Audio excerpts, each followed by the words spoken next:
C'est quoi le sable? On va voir qu'ils ne sont pas allés sur les sables, ils ne peuvent pas savoir ce que c'est le sable. On va vous expliquer ce que c'est le sable.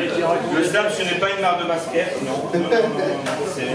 C'est en fait, c'est comme une porte qui claque, c'est une énergie. À la base, c'était une bombe.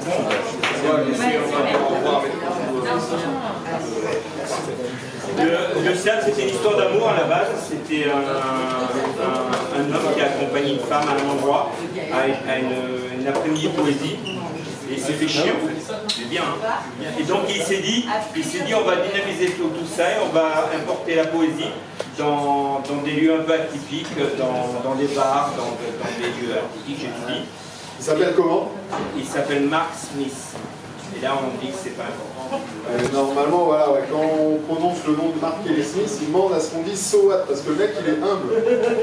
So what? So what? Et alors, Il a fait ses retests, non? toi, je te sens pénible. Voilà, et comment se passe une soirée slam? Une soirée slam, il y a un jury. Il y a eu 3 ardoises qui ont été disposées pour porter. Le jury.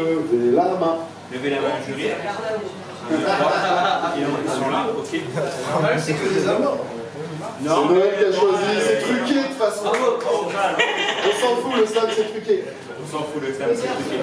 Et en fait, l'idée c'est que en fait, il va y avoir les slammers qui vont être appelés au hasard, par une main innocente. Et on va faire à la 1, à la 2 et à la 3. Et là, les jurys lèvent les mains en mettant des notes entre 0 et 10. Avec un chiffre après la virgule, s'il vous plaît, ça permet d'éviter les ex-aequo à la fin. Le public a le droit et a le devoir surtout de réagir à la notation des jurés. Donc si les notes ne vous plaisent pas, vous avez le droit d'huer. Voilà. Bon, faites-le pour voir en plus. Ok. Et si ça vous plaît, vous avez le droit d'être content aussi. Vous avez le droit d'être très content. Pour les influencer. Vraiment très content. Le slam, ça se veut être une discipline très participative au niveau public, donc vous avez le droit de réagir à ce que font les slammers tout en restant ultra méga bienveillant. C'est mieux. Hein, parce que c'est quand même pas facile de passer derrière un micro. Ouais.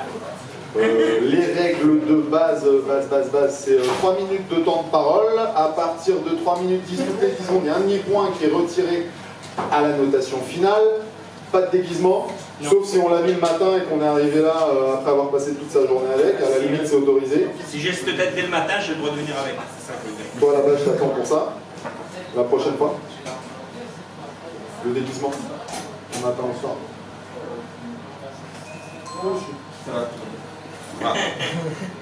Pas de musique, en fait, voilà. Vous venez avec comme vous êtes. Comme vous êtes. C'est McDo. Voilà. Et le... Dans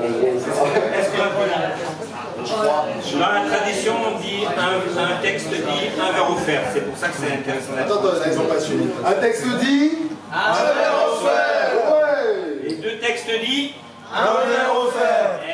Le mec essaye encore de négocier. Là, t'as le droit de vraiment des poireaux. Tu as le droit à un verre offert sur toute la soirée. Un verre dit, 2 verres à faire. C'est pas mal aussi, ça peut être un fermier. Est-ce qu'on a fini? C'est le quoi? Donc on va commencer par le milieu. On a un poète de calibrage. On a un peu de calibrage. Donc on a un poète de calibrage, c'est le poète qui passe en tout premier, c'est pour se chauffer. Alors attendez, comment on dit? À la 1, à la 2 et à la 3. Et là il y a les 3 jurys qui lèvent leurs notes. Vous avez remarqué, hein? Parce que dès qu'il y a marqué à la 1, les jurys ils votent. Ok? Donc à la 1, à la 2 et à la 3. On applaudit très fort notre poète de calibrage Khaled.